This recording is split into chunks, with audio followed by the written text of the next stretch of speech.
Hey, we're Matt and Julie Beemer with Jonathan and Elizabeth Beemer, and we are celebrating 30 years of living and ministering overseas. And to do that, we're going to be sharing stories both today, Club 1040 Day, and throughout the year coming. We'll be dropping different stories, different podcasts, and things like that to show you how your investment in Club 1040 is making an impact throughout the Middle East and North Africa, and to talk about how by the year 2030, we want to see that impact expand and continue in a strong and more quick way. So make sure you don't miss out, and also help us out by sharing these with your friends as well. Spread the word, because the more we get this word out, the more we can do, the more quickly we can do it together. God bless. I will say one of the things that is really cool that I think you guys have done, which I'm sure you can agree with me, and now you also, is that whenever he came to you and he said, hey, I want to be a sniper, out of all of the things he could have said, you weren't like, that's crazy, that's insane. Like, you didn't like shut it down or push it down.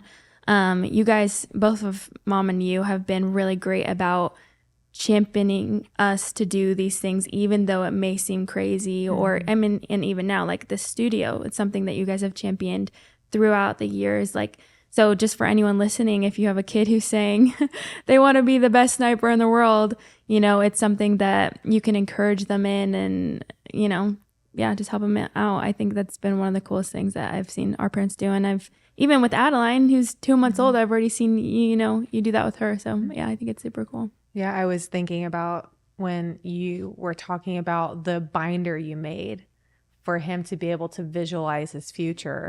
And I think that that was one of the reasons he could go to Hargrave so confidently, is because you had created a visual for him to say, hey, this is what your future looks like. Because a lot of the times, like you said, a parent hears their kids say, hey, I want to be a mercenary. They're like, you're ridiculous. Yeah. But instead, you pulled his vision and said, this is the future of that. And you weren't in the military forever. And Julie is thankful for that. You know, it worked out how I needed to.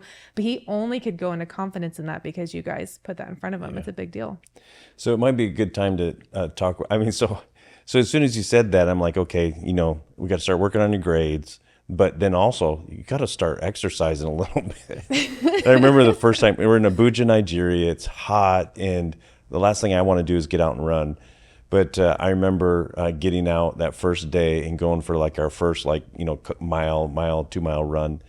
And you show up in what was it? Your Vans. Yeah. And I'm like, you might want to change those shoes. And he's like, no, I'm good. You know, it's still it was still about the fashion. And just to paint a picture, Jonathan was teeny tiny little scrawny boy. Well, also because we had no money, so we didn't have any food. Yeah, for real.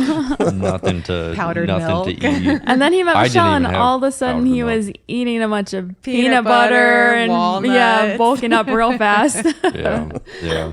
So, but then, I mean, we would do that, I think, pretty much every day. But then as we went on, I mean, it wasn't that long, and I'm like, okay, you keep going. I can't keep up, man. And we started by running like 10-minute miles or something, 12-minute miles. And then eventually you're running like 7-minute miles. And then, I mean, by the time you got to in the infantry in your unit, in boot camp, your boot camp, they pushed you guys through extra fast, and you guys were setting all kinds of records and stuff.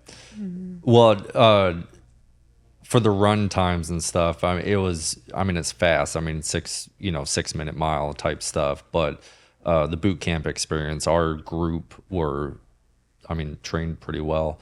We don't like talking about boot camp because that's like the most entry level portion that the stories come after that. So you have boot camp, which is like the basic level, and then you've got the real army, which is where you get to have the fun and the stories come from. And so, yeah. But I remember there were some special forces guys came down. I remember you telling me about. They were like, how are you guys getting like so many people through so fast? And they were trying some experimenting things out. And we had we had probably about 120 guys. And near the end of basic training or infantry training, you go through the rifle course. All the terms getting lost right now. It's been a while, but you have to shoot 40 out of 40 is the maximum amount of points that you can get. And with the 40 out of 40, we had the most amount of people that got expert marksman badge out of any of the infantry cycles. And so a bunch of the special operations guys came down to see what we did. And the bare level conversation when you broke it down was that we went through hours and hours and hours of just the basic, not shooting live rounds. It was just pulling the trigger over and over for hours every single day. And so that was what they came to the ultimate conclusion, was that we practiced the basics for hours every single day during the whole 14, 16 weeks, whatever it was. Yeah. Wow. And then you went airborne school, and then you got in the 173rd unit and based there in Italy. And so we won't go down that track too much, but I'm thinking of the time that you and I went out for, it was Christmas time, and for Christmas I ordered a bunch of camping stuff so that we could kind of go on a trek in the bush in Africa. And we spent the night out there, and then we ended up where you got malaria, and then a little bit longer after that, I found out I had malaria. Yeah. Having malaria, obviously you have I think it was maybe 2-3 weeks, which it was during our school vacation, which is the worst. Yeah. So you can't have fun with your friends during vacation, and Because also you thought you were dying. yeah, and also you're dying in bed and you can't stand up, and you're doing all that type of stuff. Not a fun experience. After the fact, though, it feels like you come back to health and everything feels great after.